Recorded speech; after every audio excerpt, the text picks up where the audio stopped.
5 years ago, there was very little public information available about the greenhouse gas emissions of some of the biggest meat and dairy companies in the world. That has changed, and we are in the middle of a heated debate about the need for those companies to reduce emissions and what is the best path forward for them to reduce emissions. So today we'll hear from an esteemed panel of experts and civil society leaders. You can see them at the bottom, and I'll introduce them separately.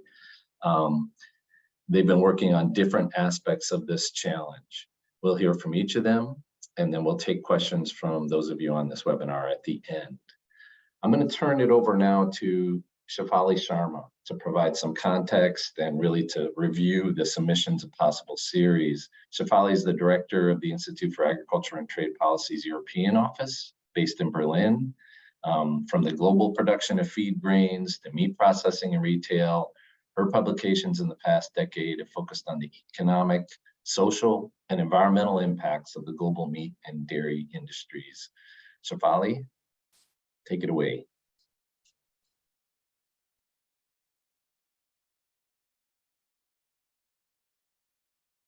You are on mute there, if you just can unmute yourself.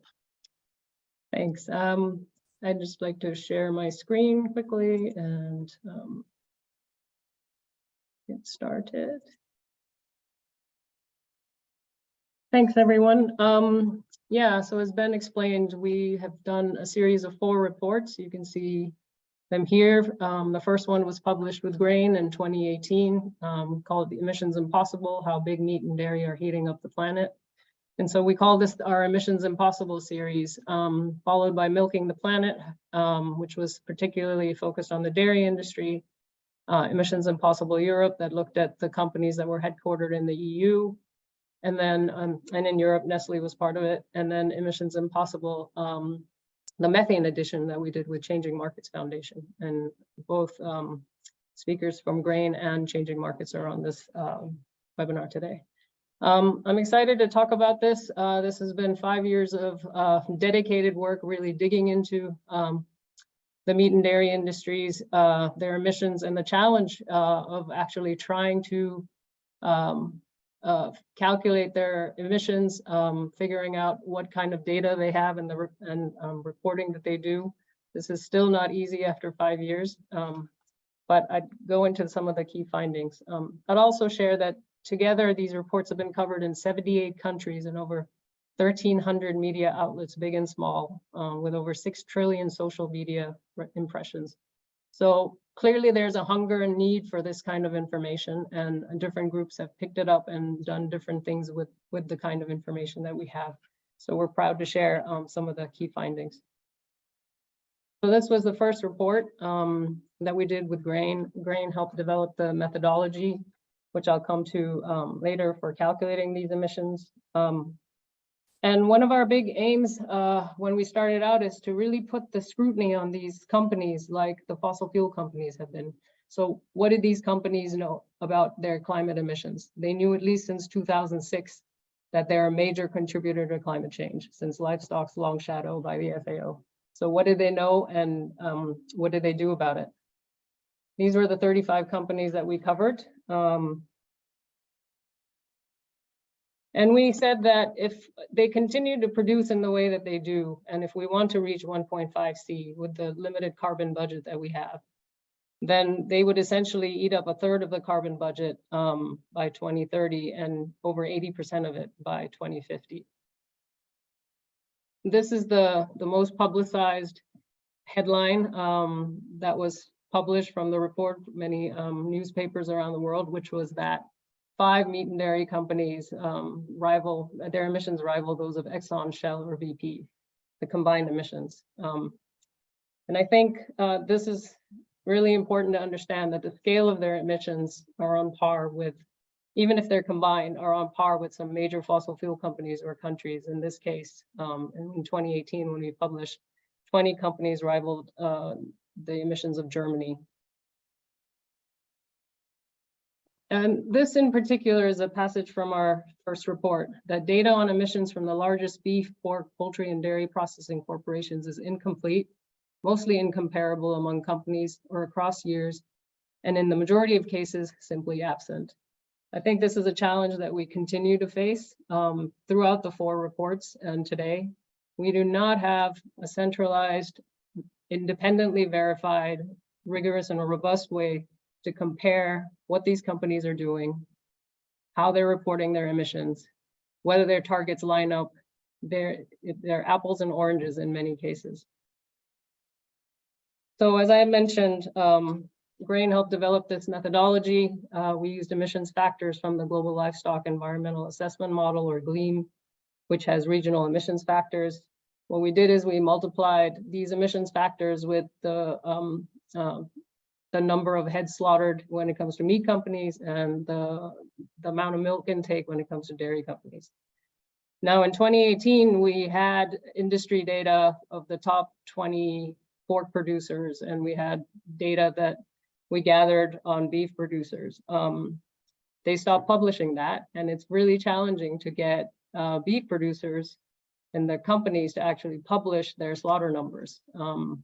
So you have to really dig around and find it, and it's not easy to do that. And I also want to say that this GLEAM was really just a way to show, look, this is one methodology. It's an indicator of what we think their emissions can be. Because GLEAM looks at, it uses tier 1, tier 2, tier 1 actually. So it's a very general kind of zooming in of what their emissions could be, including feed and land use change. But their land use doesn't cover all kinds of grains that animals use. They use soy and palm oil, I believe, is what they look at when they look at land use, but they don't look at sorghum or other corn or other things. And they are changing.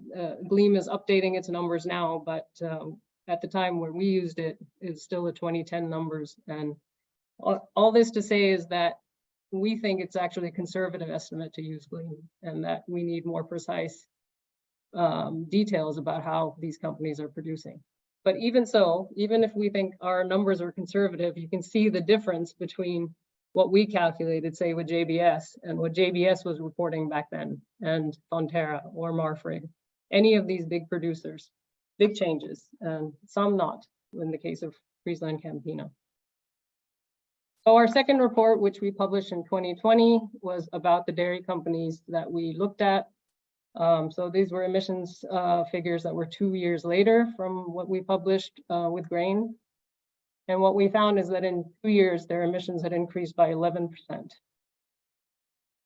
And you can see some of them, like Lactalis, 30%. And yes, Amul stands out. It's a big Indian dairy cooperative, and Afsar is going to talk about the trend of mega dairies and what that's doing to the cooperative structure and the small scale dairy producers in India. But you can see the rise in emissions, even then, and 15% in 2 years, between 2015 and 2017. And none of them had actually, at that point, had made any commitments to reduce their overall emissions, not even Nestle at that point, which was 2020. So, but Milking the Planet didn't just look at their emissions. It also looked at, as these companies consolidate, as they get big, what is actually happening in the countryside, getting bigger. What does that mean for rural communities? And what you can see here is the farm gate price that dairy producers were getting in the EU in those years, and what it cost them to produce. So the cost of production was much higher. And you can see that this is exactly the reason why farms are disappearing at a rapid scale. And of course, in those years between 2013 and 2017, you also had the EU remove its milk quota. So you saw a lot of milk flood the market at that time, and that also created a lot of displacement. But similar trends in the US. You've seen a lot of dairy farms going out of business. They were just too small. You had to get big or get out, and an increasing debt. We also looked at India and New Zealand. I won't go into all the details now, but these are very specific places with very different profiles. New Zealand, biggest exporter, a small country, but exporting huge amounts of dairy, 50% of its emissions from ag. But again, 270% farm debt increase in 20 years. Nitrates off the charts. In India, produces 20% of the world's milk. And there's a huge tension there, which Afsar is going to go into. But the Indian government is planning on their strategies to, increase milk production. And, part of that time in these years, it was first exporting dairy, but then also dumping dairy into the domestic market. So our report goes into some of that. Then in 2021, we published Emissions Impossible Europe. We looked at,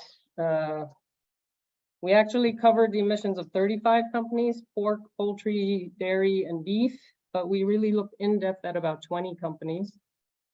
And and 5 poultry companies.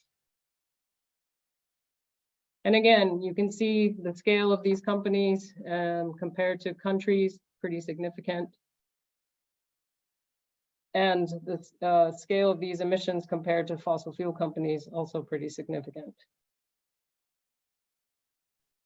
But what we did in this report is we really, what we started to see as we had started to publish these numbers was also the narrative was changing of these companies. Companies were talking about, climate action and what they were going to do. And so part of a significant chunk of this report really went into greenwashing and the narratives that they were employing.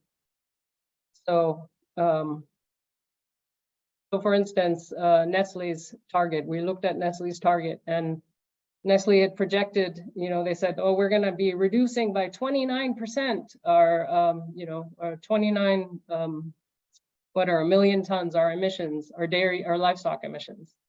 But actually what they were doing is they were projecting that they were going to grow their emissions by 50% under a business as usual scenario in 2030. And so their claimed reduction of 29 was actually 4.8 million ton reduction. Still a reduction, but not 29 million tons compared to their 2018 levels.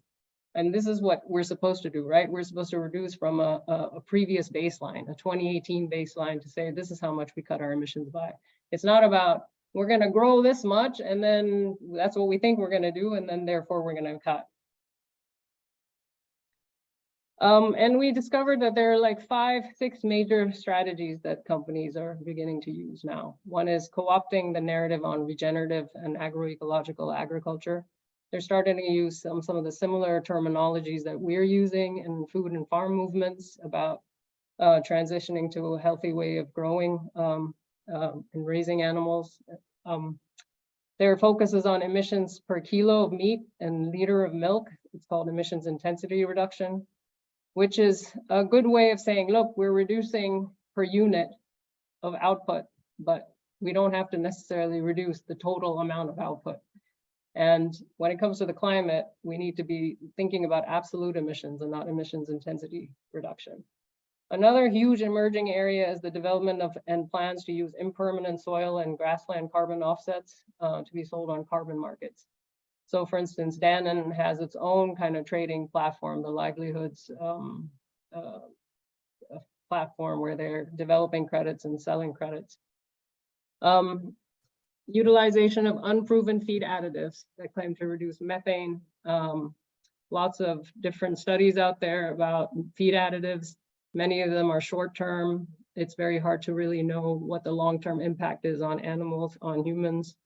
So this is an area which is being cited as one key way to reduce methane and reduce the climate impact. But the science still is, in process. Another way is the government-led incentives that perversely valorize large-scale animal agriculture through the capture of methane from biogas, from livestock manure. So we dug a bit into that.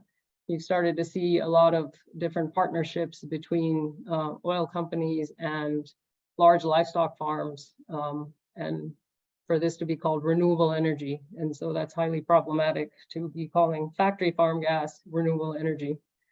So that's also one of the things. And part of all of this analysis went into this joint website that we've created with feedback and DeSmog, and my colleague Michaela from DeSmog is going to talk more about this website. But that narratives, and including the analysis we all collectively did on the narratives and counter narratives of the livestock industry. So I thought I'd pitch it there. This report also looked at the idea of offsets versus insetting, because this is a notion that Nestle coined in its net zero plan, that we're going to be doing insetting, which means that we will be sequestering carbon or doing different things within our value chain to offset our overall emissions. And I think the key issue here is you can't really offset methane, which is fast acting in terms of its impact on global warming, with slow carbon sequestration that may be impermanent.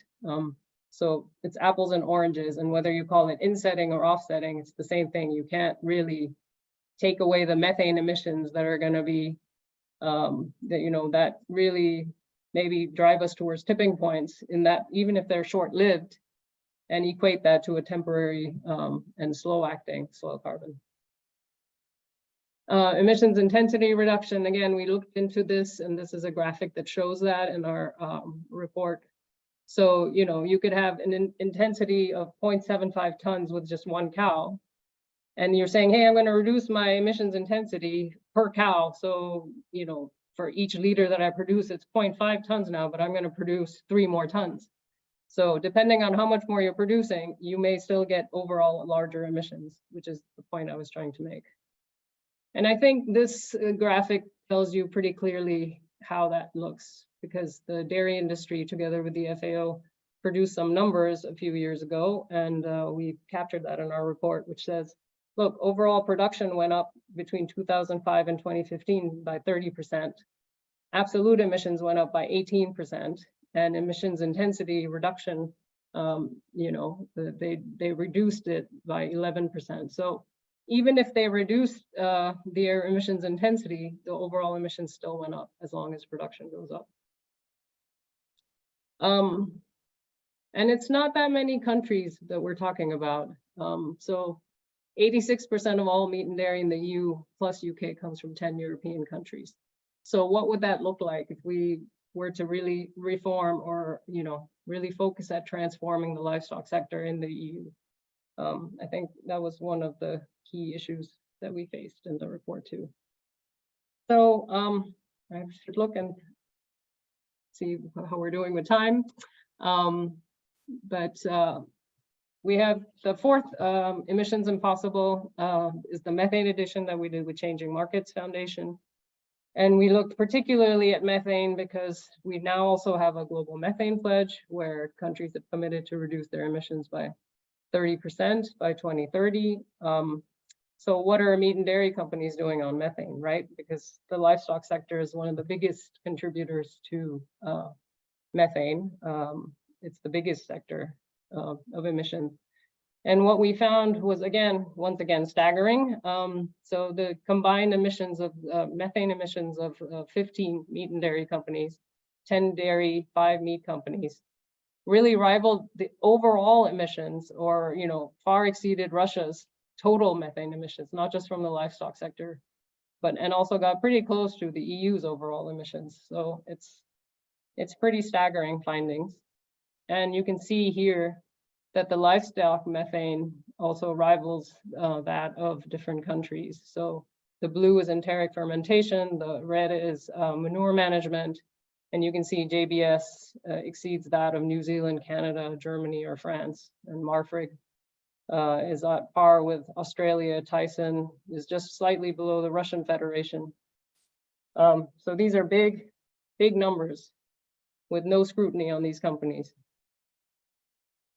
And we also highlighted that in this time when we're in a big climate crisis, when we really do need to buy time to bring our emissions down to give us a chance at 1.5 C, we have to look at the global warming potential of 20 years rather than 100. And when we do that, we can see that their emissions are even much further, much more significant.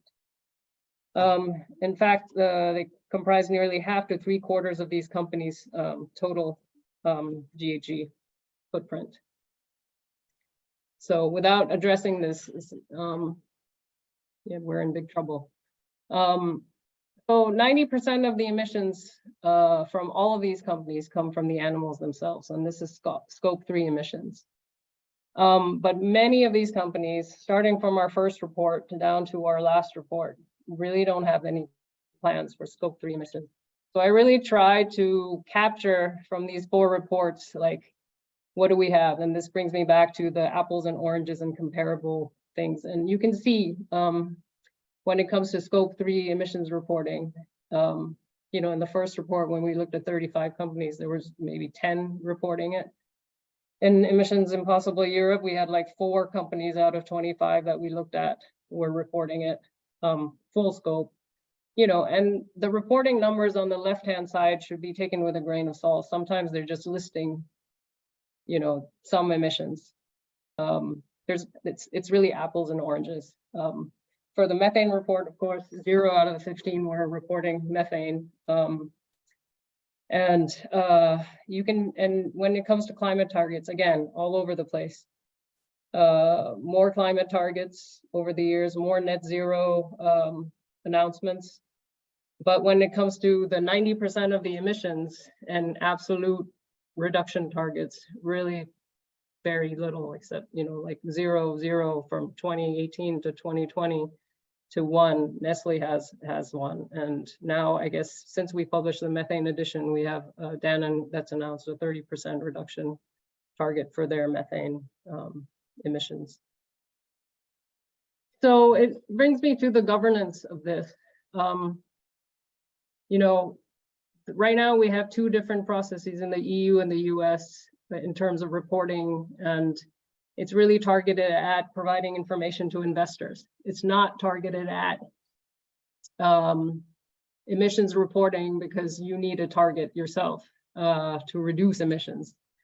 And so the Corporate Sustainability Reporting Directive in the EU is aiming to have a standard for reporting so that there's a assessment of climate risk related to investors and reporting what that was going to look like, you know, reporting scope 1, 2, and 3 emissions. So, you know, there's going to be a certain size of companies that will be required to report, and we'll see where the livestock companies, the major ones, fall into all of that. There's also the Green Claims Initiative, which is about net neutrality claims. You know, like Danish Crown was sued in the last couple of years because they were talking about climate control pigs, and they were sued. And that's still an ongoing appeal and challenge.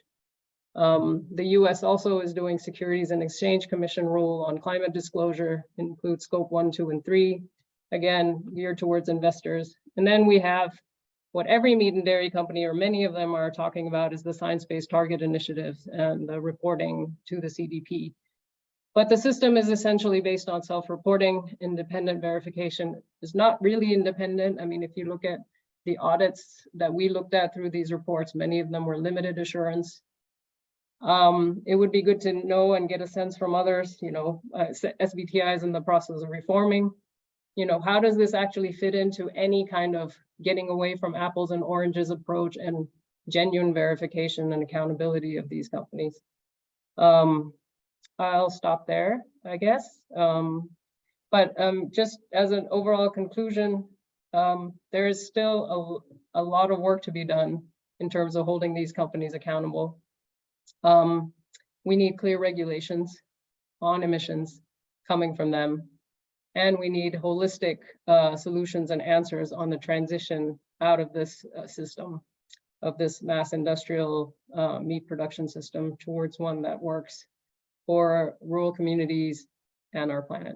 Thank you. Great, thanks very much, Shefali. That was a lot of ground to cover in a short period of time.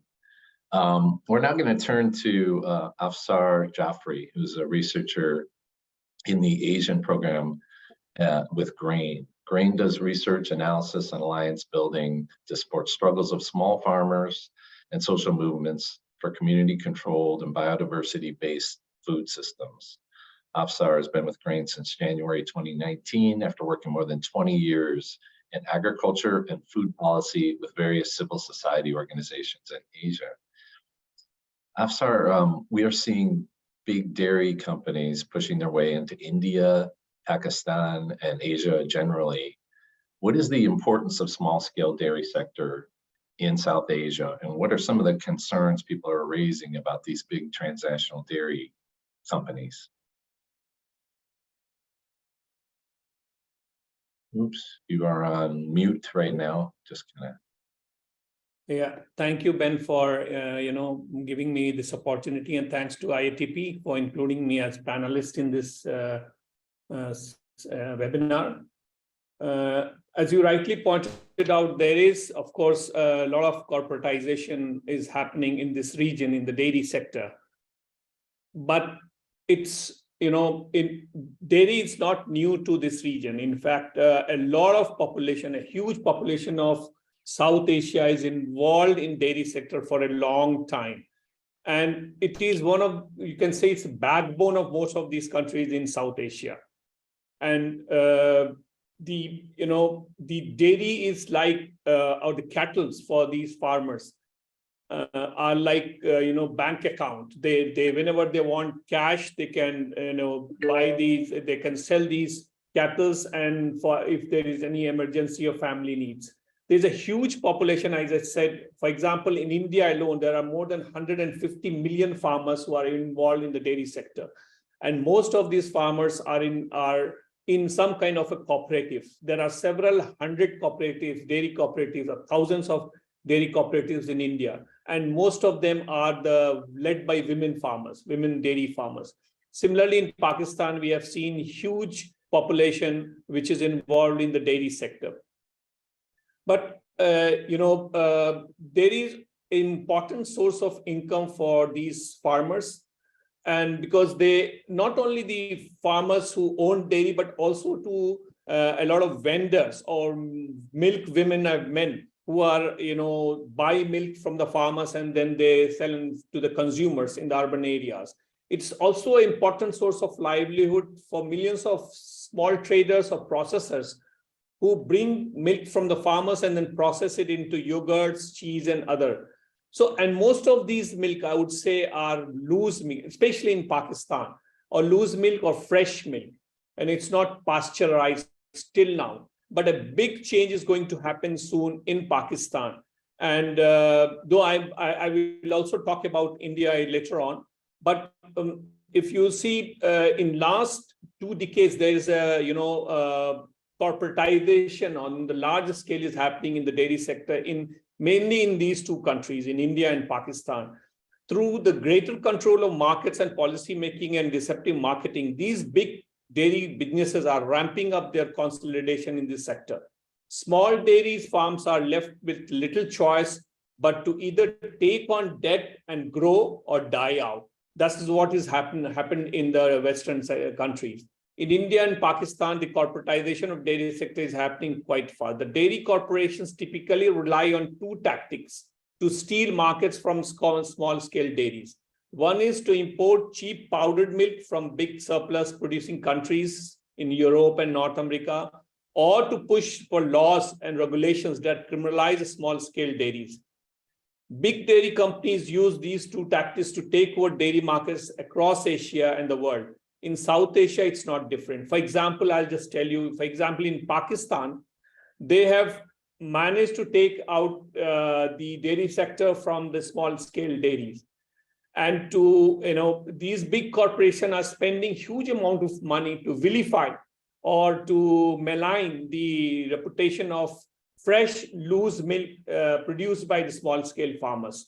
And if the publicity doesn't work, they are lobbying politicians to, force consumers to make the switch from the small-scale dairies to the, corporate dairies.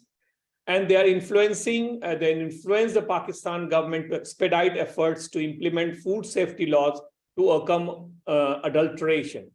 For example, in 2018, Pakistan has brought in regulation which required every farmer or cooperatives involved in milk production and sale to be officially registered. The origin of the milk before and after pasteurization must also be indicated by milk producers. And there are several other sanitary measures which has been brought in and standards. For example, the Punjab Pure Food Regulation 2018 lays down a plan to discourage distribution and sale of loose and unpasteurized milk, and subsequently it bans the loose milk within 5 years from March 2017. And recently in the January 2023, the Punjab Food Authority decided to ban sale of loose milk in Lahore, and then they are planning to implement it in the whole province, which is going to put a grave danger of livelihood of millions of farmers in Pakistan. But at the same time, it will also deny the access to nutritious dairy to the several thousand small consumers or millions of small consumers. By making pasteurization mandatory, millions of small milk producers of Pakistan will be forced to fall into Nestle or Friesland Campina. These are the two big corporations which are, taking over the dairy sector in Pakistan. So to get into the value chain of these two big corporations or quit the business. So this is what is happening. And we have seen how in Turkey, for example, the mandatory pasteurization, which was done in 2008, and the ban on loose milk has completely wiped out the small dairies. And the same, we are fearing that the same thing is going to happen in Pakistan very soon. But when the corporations take over country's dairy sector, they don't just take over the market, they also transform the way dairy farming is done. And we have seen that that is happening in Pakistan. For example, with the increasing involvement of private sector in Pakistan and the changes in the livestock policies, Pakistan commercial and corporate dairies are importing live foreign cows, for example, Australian, Dutch, German, and American Holstein and Jersey cows. The speed with which Pakistan is replacing its, replacing its local breeds of cows with foreign species through crossbreeding or live imports is alarming and could deprive Pakistan of indigenous breeds like Sahiwal, and there are several other, there are diversity of local breeds in Pakistan. Because it's happening because some of the economists have said that Pakistan can earn over 30 billion from export of dairy products. But Pakistan rulers see the sacrifice of native cattle breeds as a fair price to pay for increased foreign revenues that can come from the dairy sector. So it is happening in Pakistan. The same thing is happening in India. India has already moved quite ahead of Pakistan in the corporatization, and we'll talk about it later. Thank you. Well, thanks very much for that, Afsar. That was great information, and we'll get into this more, I think, probably in the Q&A section of this discussion. I'm going to turn now to Nusa Urbancic, who is the campaigns director at Changing Markets Foundation. Nusa Changing Markets Foundation supports campaigns that transform markets, including efforts to withdraw public support from companies that are doing damage to society and the environment. Nusa leads the development of strategies and oversees the implementation of the foundation's campaigns, research, and media work. Nusa Changing Markets Foundation recently published a report looking at Nestle's net zero target and held a campaign event at their annual meeting. Besides Nestle, your organization has communicated with all the companies in our joint methane edition report. What is the problem with some of these voluntary targets that these companies are setting? Are they ambitious enough or holistic enough? Yeah, thanks a lot for having me and for organizing this webinar, and thanks Shefali for the fantastic presentation. From our end, we have been engaging with these companies during and after the reports that we publish, besides Emissions Impossible, Methane Edition, also Blind Spot. And what we see is that most of these companies are talking about climate in some way. Even Yili, the biggest Chinese dairy company that doesn't have any reporting or a climate target, they have carbon neutral yogurt, for example. So they're all talking about climate in some way, but when you start looking at the details of their reporting, you realize that most of them either don't report their emissions or they don't fully report their scope 3 emissions, where most of their impact lies. And also none of them at the time when we launched this report has been reporting their methane emissions. This changed in January this year when Danone was the first company that published a methane target and committed to reporting, which kind of made us turn to Nestle, because Nestle is one of the biggest food companies. They're very proud of their net zero target. But during our engagement, they were much more reluctant to commit or to even talk about cutting methane emissions. So they kind of told us, well, we have our net zero plan and this is it, and look at that, and everything is in there. So we did decide to actually have a very detailed look at their net zero plan and analyze how good it is. And interestingly, their emissions have reduced only by 1% since 2018, which is the baseline year, even though they kind of report compared to business as usual. So they report 6.4%. But even otherwise, their plan is not really based on science. Like if you look at the science, you could see there are like 3 to 4 things that these companies could do. So one is cut methane, because this is really one of the most important climate actions we can do in this decade, because of the short-term impact that methane emissions have. The second one is reduce livestock numbers. And the third one is switch to plant-based products. And then there's another really important one, which is phasing out fossil fuels by 2030, which is also not part of the Nestle Net Zero plan. And yeah, none of these things are actually they are kind of in the plan, but they're not really prioritized as they should be. Their kind of emphasis is much more on regenerative agriculture and insetting, right? And their plan also doesn't really have this, it doesn't really comply with this recent standard that was launched by the high-level expert group of the UN. This was convened by the UN Secretary General and launched at COP27. And Secretary General even said this is the new standard and all companies should kind of comply with it by COP28 at the latest. Now we know that more than 900 companies have some kind of net zero target, but none of them really have this integrity that was demanded by the UN. And within this sector, this is also a huge problem. Like the targets don't really live up to to what is needed. Yeah, that's great. And really challenging, I think. So one of the efforts have you been looking at company targets? How strong are they? If they do have good company targets, how do we make sure that they actually are following them and reaching them and implementing? What's missing on that front from your perspective?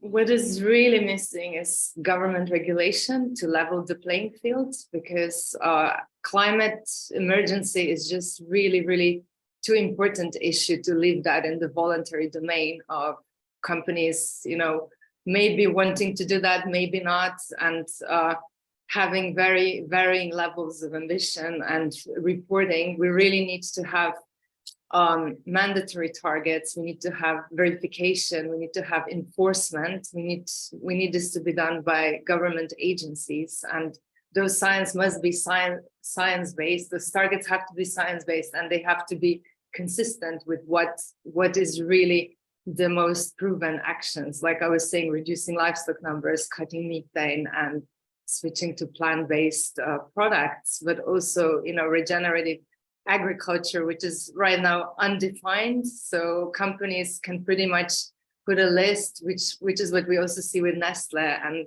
you can pick and choose whatever measure you want, and it counts as regenerative agriculture. So this is also something that is really needs to be better defined and better kind of explain what role this can actually play in terms of climate ambition. So yeah, thank you. Great, thanks very much. We're going to now turn to Martin Bowman, who's the Senior Policy and Campaign Manager at Feedback Global. He coordinates Feedback's campaigns on big livestock finance and food waste regulations. Feedback Global is an environmental campaign group working to transform the food system for people and the planet through building power and catalyzing action. They're based in the UK and the Netherlands. So Martin, you launched an industrial livestock divestment campaign targeting many of the companies that were outlined in several of the Emissions Impossible reports. Could you tell us a bit about your report, Butchering the Planet, and your campaigns to get private banks to stop financing industrial livestock companies? Yeah, of course, and thanks so much to IATP for hosting this. It's a pleasure. I'm going to, if I may, share some slides to help answer this question, to help liven things up. Let me just see if we can do that there. Can you see that okay?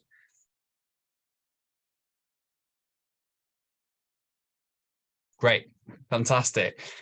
Yeah, so basically feedback have begun to campaign on the finance side of this issue. So we looked at the fossil fuel divestment campaigning space, and we saw that they'd had some huge successes there, getting nearly 1,500 institutions globally who represent nearly 40 trillion in assets to commit to go fossil free. And as we know, the big livestock sector, big meat and dairy companies are also a very polluting sector. So we thought, there are also banks who are profiting and financing this area. Let's turn our attentions to them. And so what we've done is we've done a variety of reports, including Big Livestock versus the Planet, that kind of set out the case for why finance should cut off finance for these big livestock companies, and then also Butchering the Planet, as you say, which kind of was the first attempt globally for those 35 companies from the Emissions Impossible reports to see who was funding those organizations. And we found that between 2015 and 2020, those companies had received nearly 500 billion pounds in finance from over 2,500 investment firms, banks and pension funds around the globe.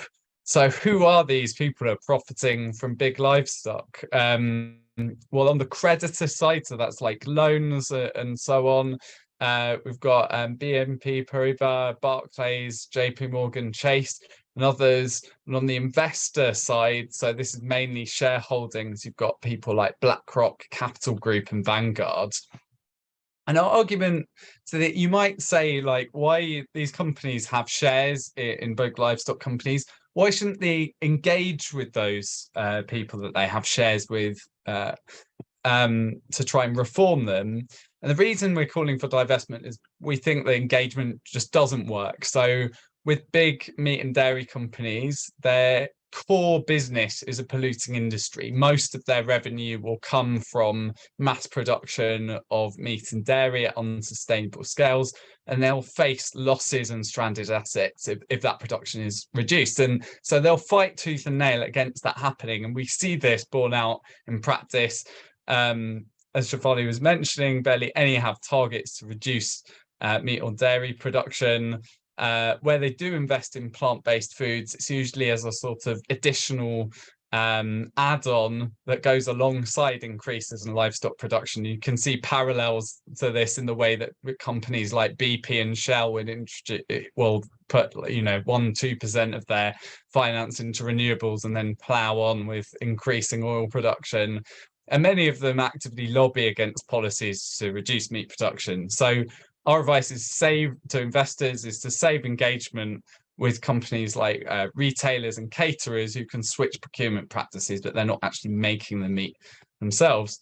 And why is divestment effective? On the flip side of that, we've seen in the fossil fuel space, it can deflate companies' share prices if big investors pull out. Can also increase the cost of raising capital, so like the cost of getting loans for companies. But perhaps the most important thing is it's a way of centering these big meat companies and eroding their legitimacy. So in the same way that companies like Shell like to push the blame onto consumer through carbon footprint, I think in the dietary space, it's often framed as an individual consumer decision, and we need to actually refocus on the companies that are profiting for this. And ultimately, we want to pave the way for regulation of this industry. And we've been doing this through, we've been getting some pretty good media coverage to try and do brand damage to these companies and raise awareness for divestment.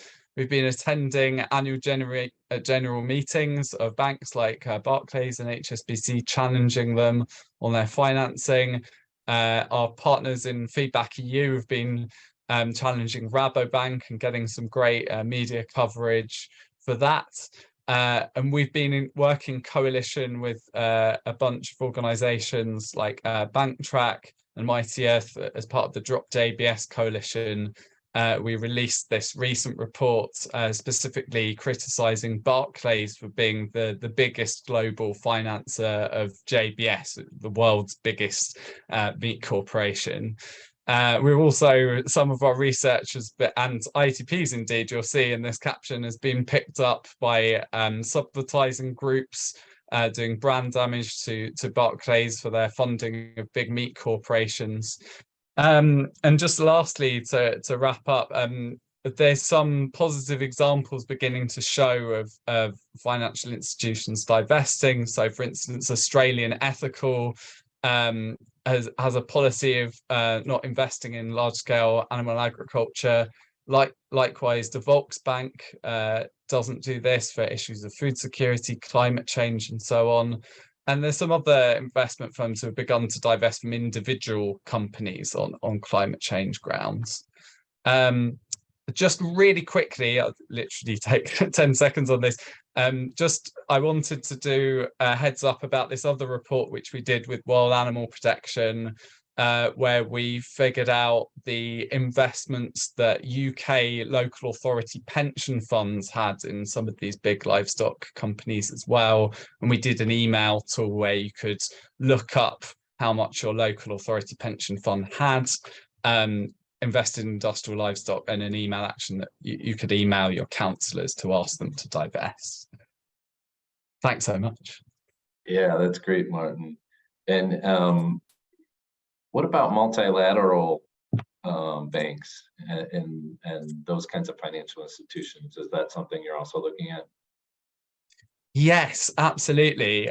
So a really exciting other project that we're working on is we're working as part of a coalition of many organizations called Stop Financing Factory Farming, with many others, including Friends of the Earth United States, Bank Information Center, Synergia Animal, World Animal Protection, and others, the Global Forest Coalition and others, to challenge basically loans from big multilateral development banks, so think like the World Bank, which are often being sent to some of these big meat companies. We've had some success with this. We did a huge joint letter from hundreds of organizations calling for a loan to Marfrig to be scrapped, and that loan, actually a £200 million loan, was actually stopped. Also, more recently, wrote to the World Bank asking them to not cancel a loan to a Brazilian dairy firm, and that we delayed that vote. Unfortunately, on that occasion, we weren't successful in getting it cancelled, but it shows that this campaigning is beginning to have an impact. We've done a few other bits of kind of work on this, like Twitter actions, and more recently, you'll see these fun billboards that we put up around the World Bank that partners, Friends of the Earth US, put up in around the World Bank conference, and there are protests outside that. So yeah, there's loads of different fronts to fight this financial battle on. Great, thanks very much, Martin. That was a great overview. We're going to talk now with Michaela Herrmann, who's the lead researcher at DeSmog. DeSmog does investigative journalism and has written extensively on the PR strategies of meat companies and climate greenwashing.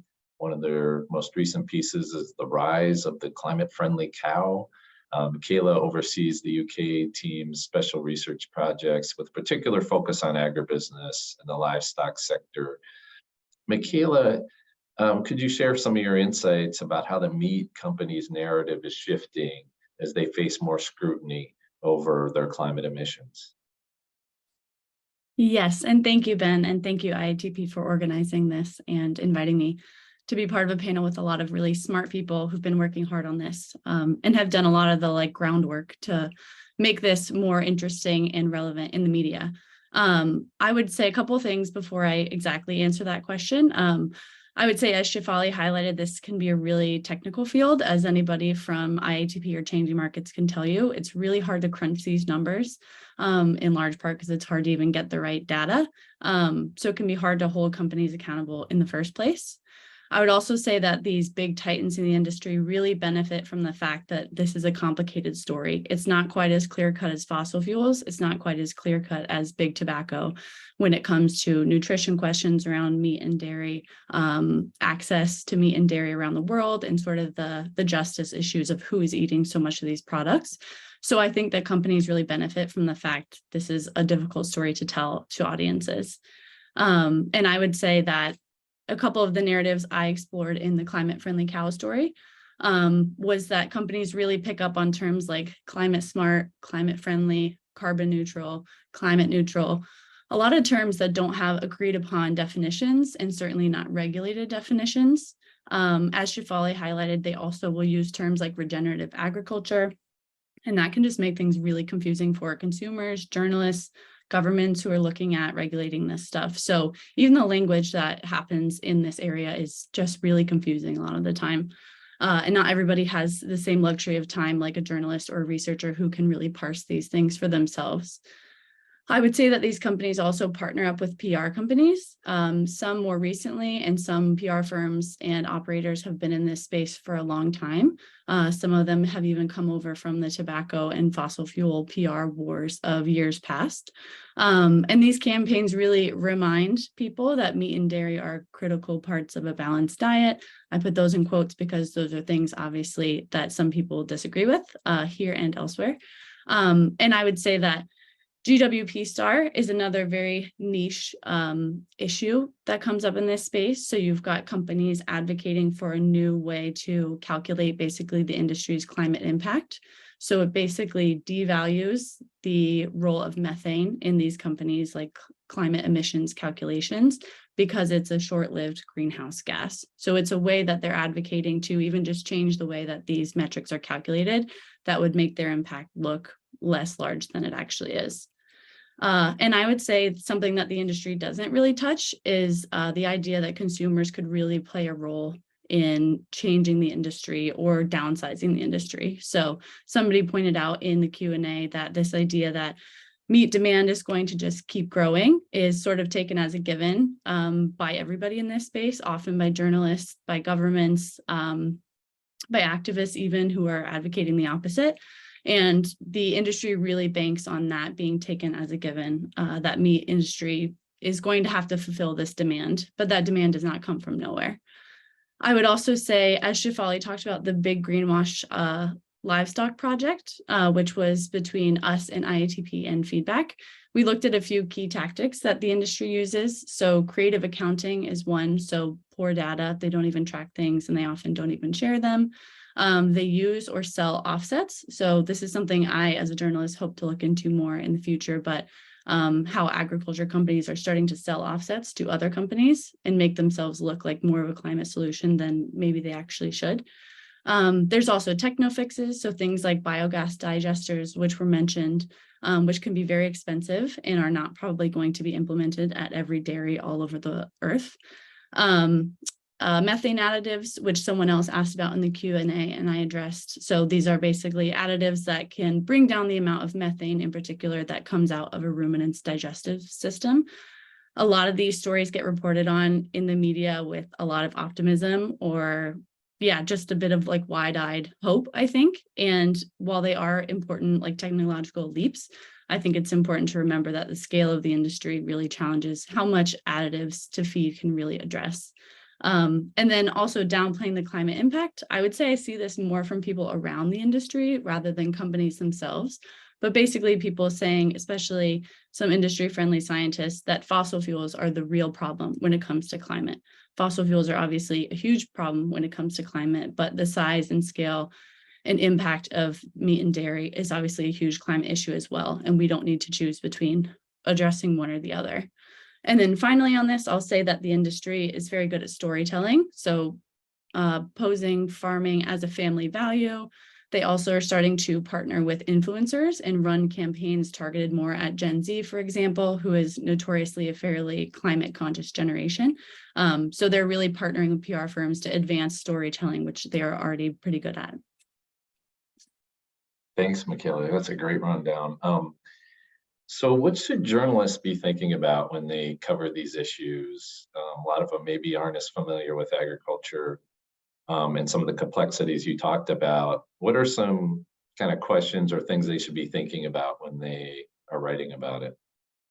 Yes, that is a great question. I would say talk about it more, first of all. So a recent report came out from Faunalytics and Sentient Media, and they reviewed climate coverage across 1,000 stories, I think, from the 10 largest news outlets. And they found that animal agriculture was only mentioned in 7% of those stories. And that's from 21 to 2022. So in the larger climate conversation, animal ag is not really cutting through in terms of a journalism story. So I would say journalists need to really get creative and make people care. This event I was in with a bunch of ag and meat and dairy journalists. A lot of them were like, it's really hard to get people to care about this stuff. So I think journalists and activists and anybody interested in these questions of food justice more generally need to just think about how to change this framing of vegans versus carnivores, I think is often how it's set up. And that doesn't really tell the whole story. I think there's more human interest angles we could talk about, but really we need to tap into our creativity here. Other things I would say, journalists really need to not just reprint press releases from companies, basically, or neglect to look into the science of these companies' claims. Like I said, some feed additives say, oh my gosh, we cut methane from ruminants by 50%, but you need to dig into that data and figure out, does that always happen? Is that only in a lab setting? Is this going to be a scalable solution that you can put in every country in the world? Or is it only going to work for somewhere like the US or the UK, where they've got a lot of these technological facilities? I would also say that journalists and consumers and readers really need to be aware that the industry knows it's under scrutiny and that it coordinates its responses and it hires PR professionals. So you're not seeing necessarily a genuine, authentic, off-the-cuff answer or piece of packaging from a company. You have to know that they're really controlling what the public sees. And as a journalist, I think we need to really interrogate what they say. So talk to scientists, talk to academics, talk to activists, talk to the companies themselves. All these things are really important for journalists to create a real picture of the story, I think. And then last thing I would say is for journalists, and this is something I always try to keep very top of mind, is just to think about the scale of the industry. In the fact that a lot of these companies really want to maintain the status quo, or they want to grow or even expand. So this industry is already massive, especially for these really big meat and dairy producers. So again, cutting emissions 5% somewhere like JBS would be, yes, a big deal, but also it's a massive industry. It's got a lot of momentum when it comes to emissions. And thinking of techno fixes or quick fixes that look really great on paper, that's going to be very hard to implement, I think. So addressing the just sheer size of the industry is really important when you're reporting on solutions, I would say. That's great. That's a great series of questions for journalists to think about. We're going to turn now to Maureen Santos, who's the coordinator and national advisor of the National Advisor Unit at FASE, which is the Federation of Organizations for Social and Education Assistance in Brazil. They were founded in 1961. It's an NGO that operates in 6 Brazilian states. It's committed to organizing and supporting local communities. Maureen is a political scientist, ecologist, and international relations and climate justice advisor. Maureen, you've looked extensively at the impact of soil and cattle expansion in Brazil, and some of the companies that we've mentioned in these emissions impossible reports, JBS, Marfrig, BRF. They're some of the largest meat companies in Brazil, also in the world, and they've been linked to human rights problems and environmental destruction.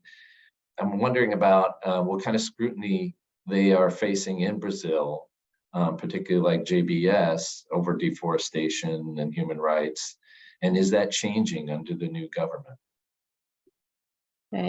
Thank you, Ben. So hello, everybody. Thank you for the invitation. Also, I'm very happy to be with you and to learn a lot of the information.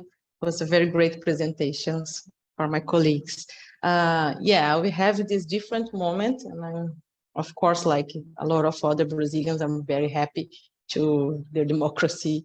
It's back, and at the same time, we have a space to bring more up our criticize and about the developed model or the occupy spaces in the dialogue with the government. Then the last 4 years, we didn't have more space. But at the same time, you have a huge challenge related to this new government and the base that the new government was supported to won the power. So some of them is related to these livestock companies and the sector that during the first Lula government also will be highly supported by the Brazilian Bank of Development and other kind of measures that I'm sure it's coming back.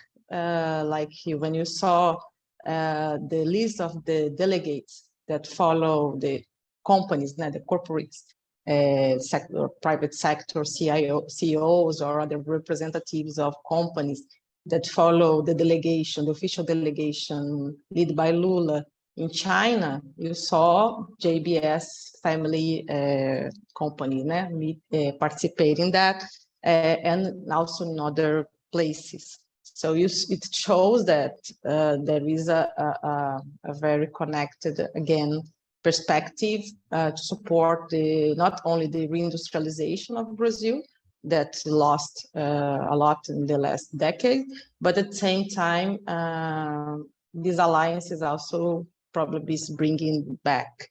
I focus more on JBS because I didn't have too much time here, and to answer your question, and you know, and everybody here, that there is a large list of scandals that's related to GBS, corruption and other things, but not only that, but a lot of abuses and the destruction against our forests and our biodiversity.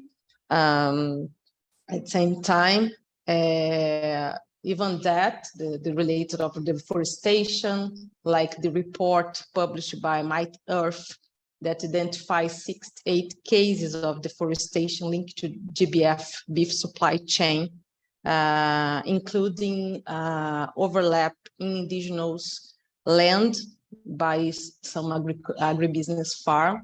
This report didn't have any too much expression in the public audience in Brazil. So there is a very huge financial for communication, for PR in the company, and they really get to, during this process of the years of scandal, to recover day by day their image. So you saw this because even if you show all these main issues of not only the part of the scandal, but also the abuses of human rights and all this destruction connection to the deforestation of Amazon and bioma Cerrado, didn't get too much impact in their image with the public audience, the public, the people in Brazil. Also, if you think about how they're, it's because the majority of organizations here is from the north. You know, they have the Conrad from India, and he knows this a lot too. In the south, not only we're suffering a huge hunger and poverty, but like in Brazil, we have like more than 33 million people in the situation of hunger, and around 7% of our population in a situation of food insecurity. So this is huge, and this connect also to the debate of access to meat and the right of the access or the food they not wish, but they understand this culturally, it's important to eat. So it's a huge debate, no? That's important to highlight also, because like, for example, the campaign of Lula was based on, he said that Brazilians have the right to eat a picanha, that's a part of the beef. I don't know in English this name of this part, in the barbecue with the family in the weekend. So talking this as a human right. understand? And this is a huge imaginary of the population because the people didn't access the meats anymore because they don't have money to access that. It's not because they have a conscience or about the deforestation, it's completely different debate. So this is important also to take in account with these things. So why some kind of image or some kind of debate of defunding the big livestock will be effective in a country that people still with hunger or they wish to have access of the piece of meat, So I think it's also important to highlight that. Yeah. Sorry, Ben, that's my 4 minutes. No, that was good. I wanted to ask you, we've heard a lot from groups that are outside of Brazil. And if we're targeting or looking at JBS emissions, what are things that groups outside of Brazil could do in that kind of campaigning or even just raising the issue that would also support efforts in Brazil that people are working for change? I think the debate of climate can be, so this report, Emissions Impossible, is very relevant because they push some issues that not only the social organizations and movements can highlight and get these affirmations to connect to other topics like why the European Union agreement and Mercosur will not good also for this think about emissions because they will support more this kind of companies into expansion, and there is an impact in also the climate change emissions. At the same time, you probably you get a strong system in Brazil in the next semester that will support companies like GBS and not only in their offsetting, like Nusa bring to us a lot of information on how this company is working on that. But because Brazil, for one side, is regulating their carbon market system for our this sphere, because there is too much debate in this Congress right now. So it's very complicated.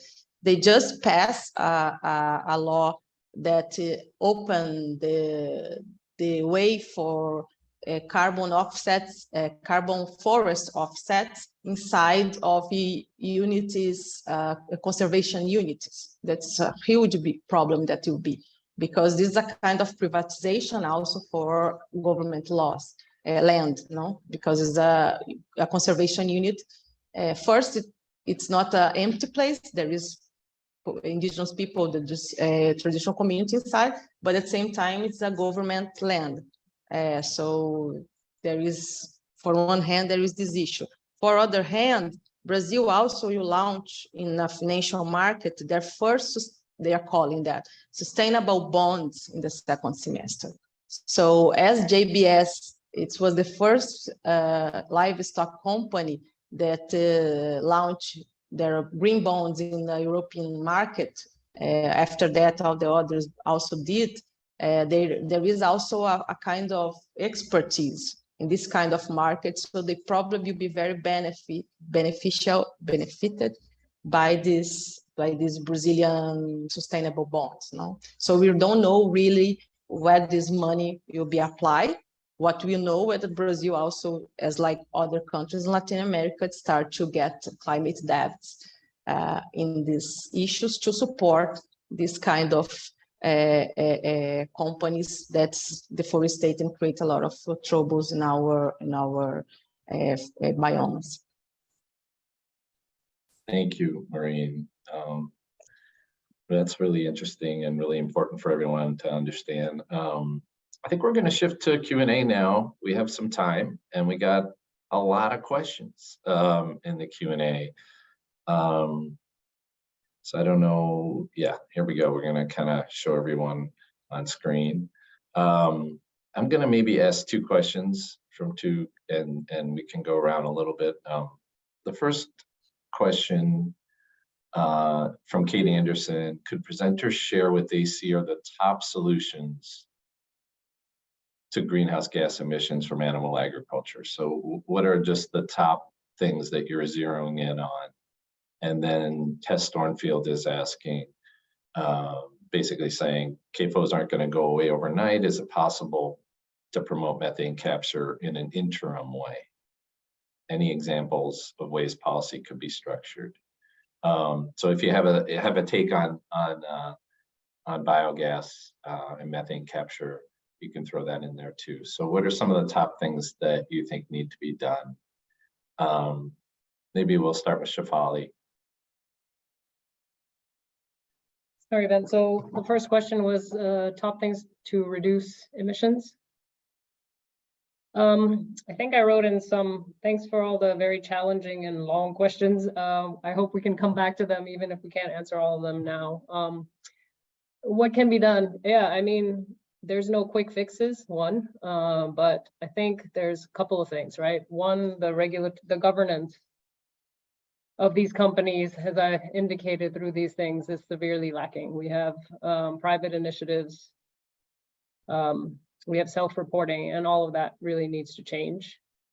But we also have to remember that it's always the consumers and the farmers that are the weakest link in this chain with these big companies. So we need to regulate them, we need to regulate these emissions, but how do we make sure that the costs are not simply just put onto the consumer and the producer, rather than forcing the company to shift its model, right? And that's where we need to get innovative.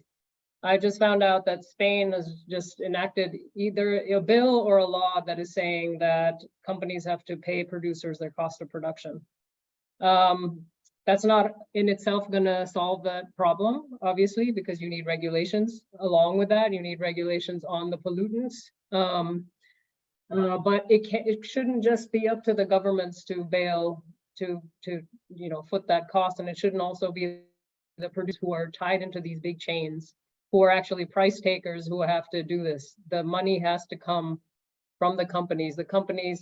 But in order to do that, we need to actually, the shareholders are always driving the profit, right? So how do we make sure that that Danone or Nestle or any of them actually share that profit in a fair way, right? They talk about investing in their supply chain, but it's peanuts compared to what their revenues are. And so we need a massive shift, right, towards less and better, towards a lot less livestock. And the bottom line is that over-consuming populations and countries have to stop consuming all of this mass production. And it can't come on the backs of Kenyan livestock raisers or Indian small-scale dairying. It's a very different demographic. So we really need to target the wealthy countries that have the power in terms of the regulating, the requirements on the actual reporting and verification of these emissions, and at the same time then supporting the transition out of the system. So no quick fixes, but certainly very concrete and clear ways forward that a lot of different groups are supporting in our sphere. Great. Anyone else want to pipe in on sort of top line things that you think need to be done? Yeah, if I may.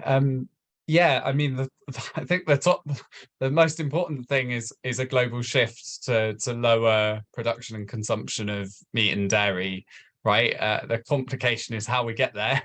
And I think, as Shefali discussed, like, we need a just transition to think about a just transition to this in the same way that we think about a just transition for fossil fuels. We don't talk about fossil fuels as if individual behavior change is going to solve that problem.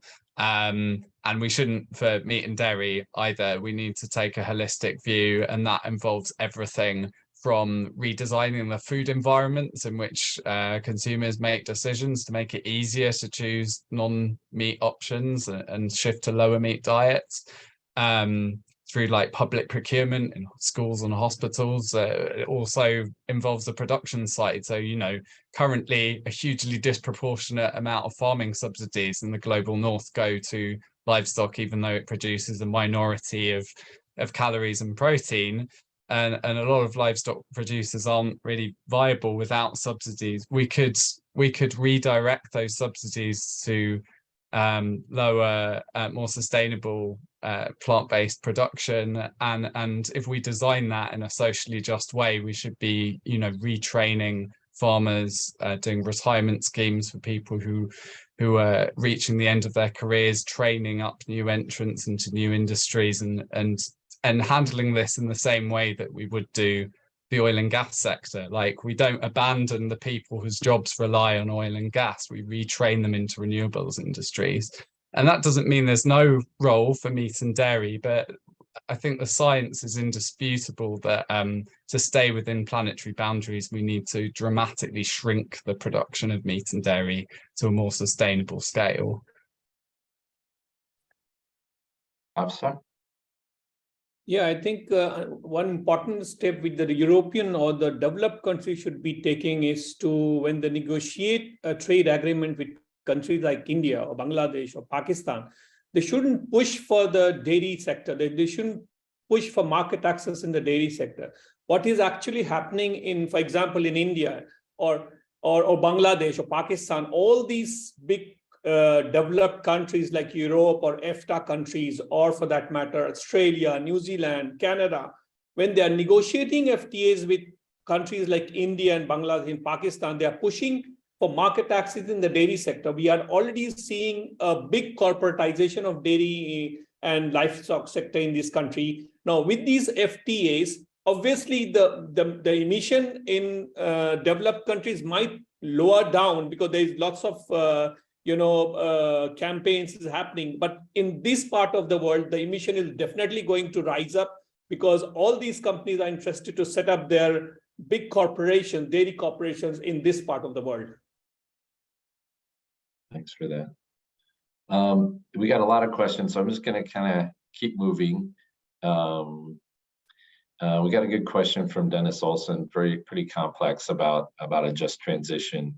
I'm going to just try to summarize this, Dennis, and knowing that we can't fully answer it right now. But he's asking about meatpacking workers, and obviously there's a lot of people who work in this industry, and then also asking about the climate impacts of the cattle herd. The U.S. is seeing a smaller cattle herd. Brazil's, I guess, is growing. You know, this is a global system where workers seem also kind of caught up in it, as well as just the shifts that we may see in the industry as they move cattle around to places where they can expand. Do people have any thoughts about those types of challenges? Those are tough questions.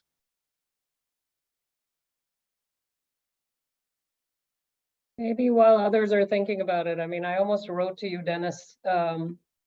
Maybe you want to explain who Dennis works for. But Dennis is part of the union that works with food processors, I mean meat processors, and part of an international union working on with food workers, food processing workers.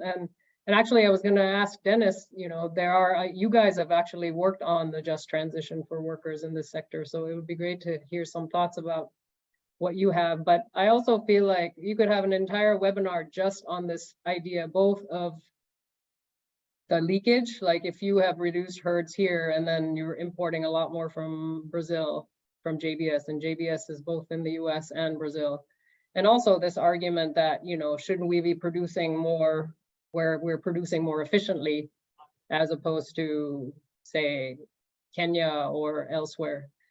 But I guess I can just say that as long as we unless we change the financials of how we're rating companies, I'm not sure.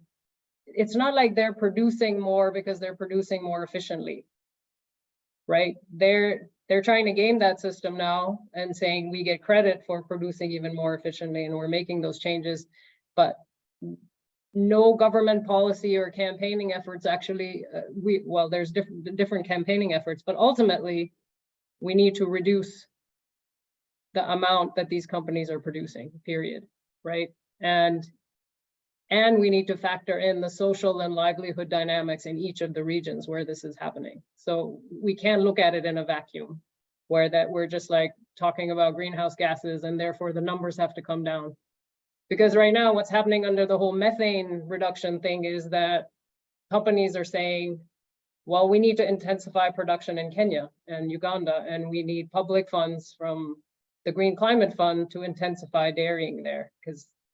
And the dairy platform with all these big companies is going to, you know, put money in there because it benefits them to say we're reducing our emissions intensity. So I'm not answering the cattle question, but it's a similar question, right? It's about putting certain rules in place about what are, you know, how much these companies can continue to expand their production, regardless of where they are. These are global companies.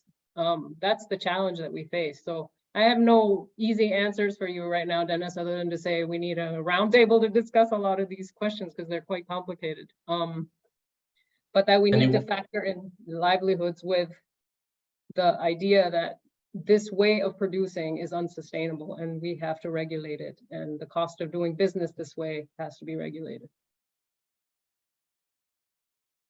Anyone else want to weigh in on that, or should we keep going? Okay, we'll keep going. Maybe could I just chip in a really quick thought, and just to like highlight that I think it's so important to have those conversations, and as you say, like too often this debate gets bogged down into a sort of vegans versus like farmers culture war, and like that it absolutely doesn't need to be that way. I think it's really encouraging to see how fossil fuel unions have really got on board with the kind of just transition, like Green New Deal style logic of a just transition. And I think we need to start building these alliances between civil society groups and unions so that we can start building what a socially just model of that just transition is. And just lastly as well, I'd just like to say, I guess, like, I should clarify that when we're talking about the overproduction of meat, this is serving the overconsumption of meat in the global north, and we should be clear about that. Yeah, and I think this plays into a form of kind of dietary colonialism. I've started to think of it as we're basically a huge amount of land, a disproportionate amount of the Earth's resources, be it emissions and land use, particularly like overseas land use that serves the huge land footprints that are required. I think the diet of the average person in the UK requires 4 times the amount of land as the average diet of somebody in India or Nigeria, for instance. And it's even more extreme for the US. And we have to recognize these international injustices, and just as we need, you know, faster, deeper cuts of emissions for climate justice and fossil fuels, we need the same in diets. We need to see faster, deeper cuts in meat consumption in the global north so that we can converge at a more socially just, equal, lower level of meat consumption globally. And that might include a little bit of growth in meat consumption in some countries where that's currently very low. Martin, I just can just yeah, go ahead, Maureen. Okay, I'm sorry. Question. No, because this is a really important debate out for us now, because I totally agree with Shefali and very good points that Martin brings to us.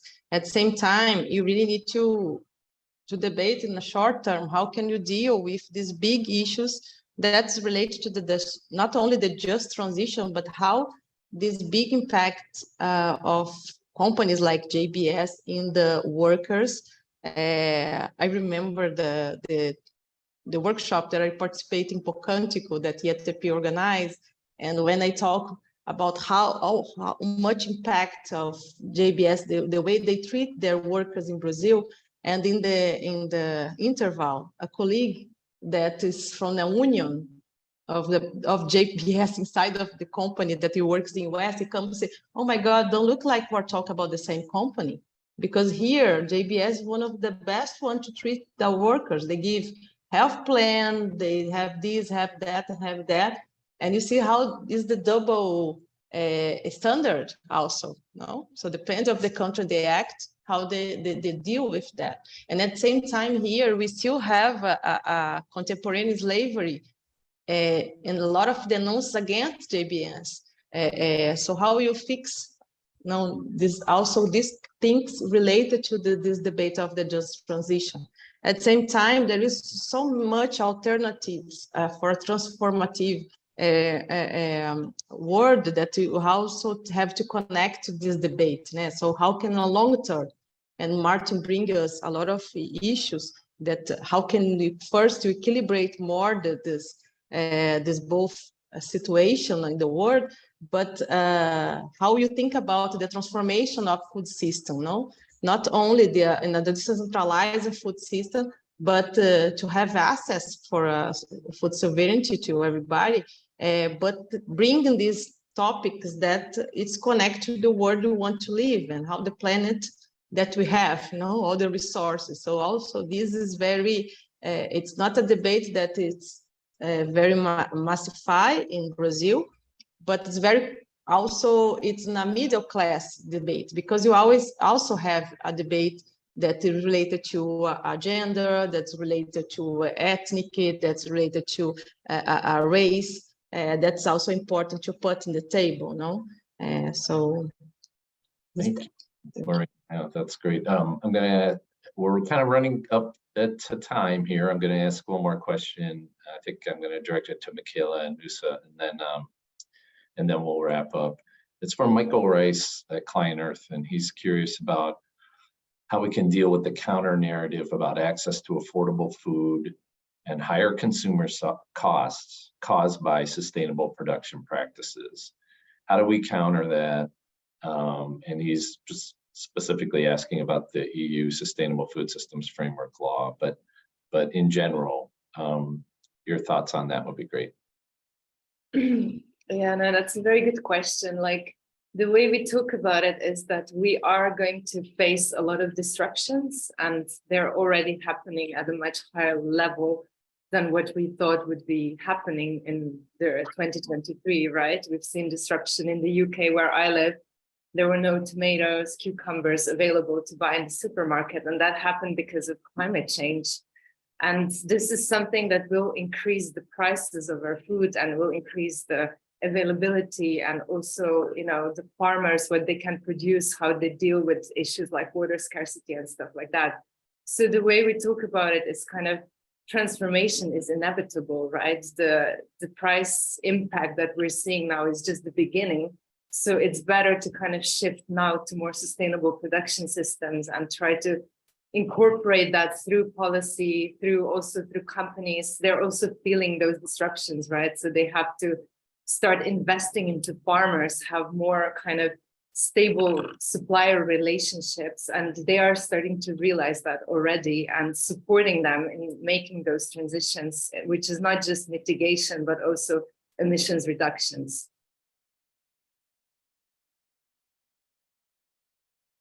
Yes, I would agree. And I would also sort of touch on a question that was asked and answered about the question of which systems work better or which are more sustainable or fair. I think a lot of livestock production systems have different, what I would say, drawbacks and benefits. So really intensive production does get more out of less inputs, or you can get more out of the same number of cows, where more regenerative or land heavy uses of producing livestock is kind of generally better overall, but we don't have enough land to produce that much. So I think affordable food and higher consumer costs, I think, as Nusa said, it's just going to be a reality anyways. And I think it's good to engage on that argument and talk a bit about what Martin said about the sort of colonialist legacy of like exporting nutrients from some areas in the world to the global north, especially, and think about the way the food system just needs to change generally to deal with what are going to be higher costs because of climate change, and then better distributing the nutrients that are available to everybody on Earth, which we already make enough food for everybody. We just don't really distribute it very well. Great, thanks very much. We have a lot of questions that went unanswered, and maybe we can follow up with that. We'll send a follow-up email with a link to this webinar. If people want to, maybe we can send some contact information for the presenters if people want to follow up with further questions. Thanks very much to everyone for attending, and hope you have a good day.